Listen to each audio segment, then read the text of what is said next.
Tonight, it is every hunter for themselves. Good luck. I'll be rotting for you. Alright guys, welcome back to another Disney Plus review here on the channel. Thank you guys for tuning in. It does mean a lot.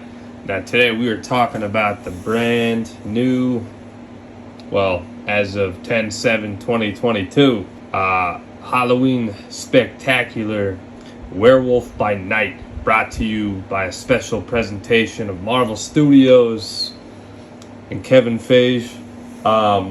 If I said that correct, sometimes I mispronounce last names, but that's alright. We all do, right? Wow, what an episode. Something special. If you guys haven't seen it, I definitely go recommend it on Disney Plus now. A very nice Halloween tribute to the once or still famous comic Werewolf by Night, originally created by Marvel Comics. One of those classic scary, well, it's not really scary, but meant to be kind of like back in the 1930s, 40s, 50s, 60s, that black and white werewolf and vampire and all that sort of thing. You got that nice theme.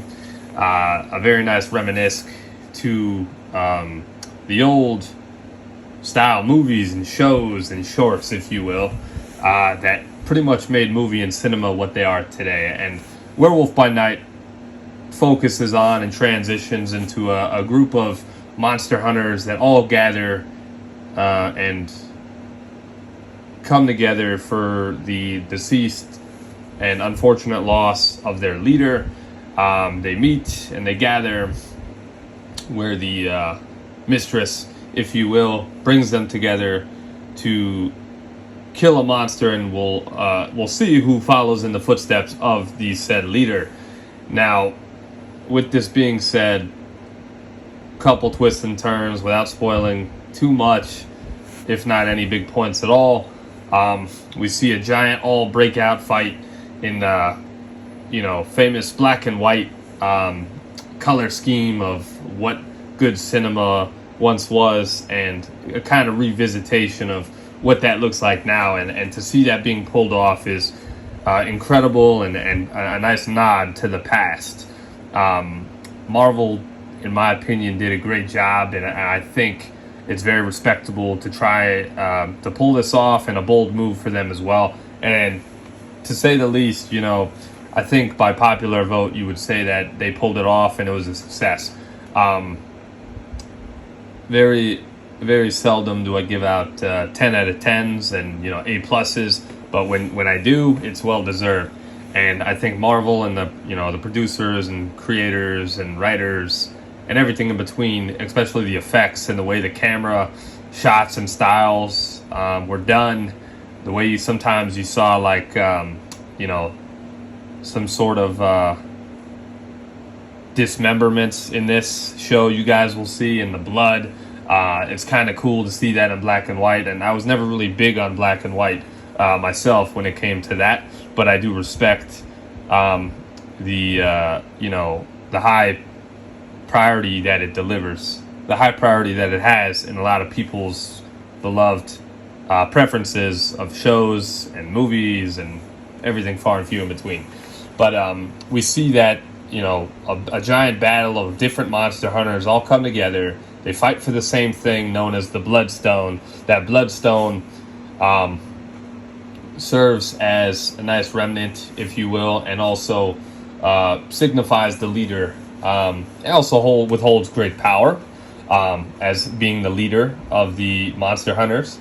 And whoever initially wins this all-out brawl and kills the beast somewhere lurking about once the contest or bloodfest, if you will, begins, just kind of what I'm calling it.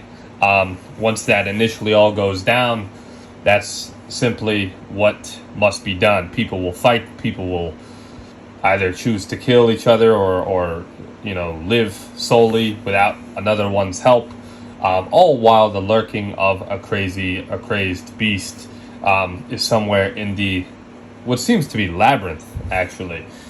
It looks like, but honestly, a good nod to the comics, a good nod to movie history in general, if you will, just film and how it was portrayed. I also do like, I'm going to say one quick spoiler. I thought it was kind of funny, and again, a little bit of a spoiler here. So I gave you guys pretty much the gist of everything I was going to discuss and what Werewolf by Night stands for and what it's about.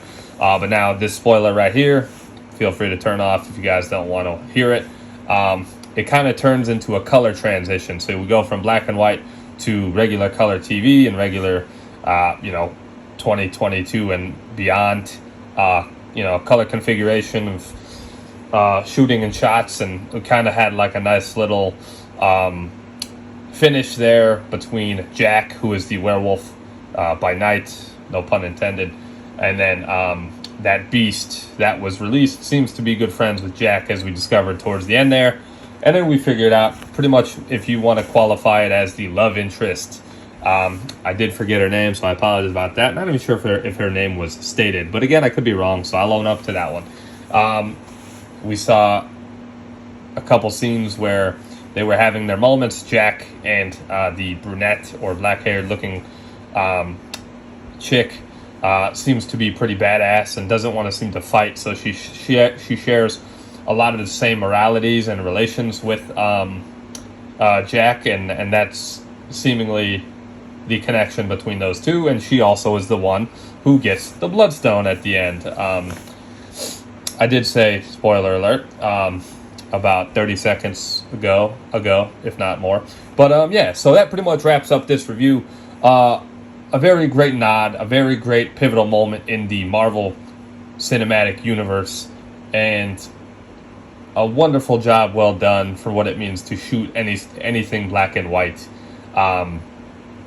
as the early or middle 1900s were all about, especially at the time of horror, quote unquote. But thank you guys for tuning in. It means a lot, and obviously, as you can already guess, I give it a 10 out of 10. Well deserved. If you guys know anything about what I just said, you'd probably agree, and maybe you just bumping it down to as little as a 9 out of 10, but nothing less than that. You guys take care. I will see you guys on the next Disney Plus review here on the Disney Plus Review 2 playlist on Fast 40. Thank you guys, and please like, subscribe, comment. Let me know what you guys think, what your inputs are. I will catch you guys on the next one. Peace out.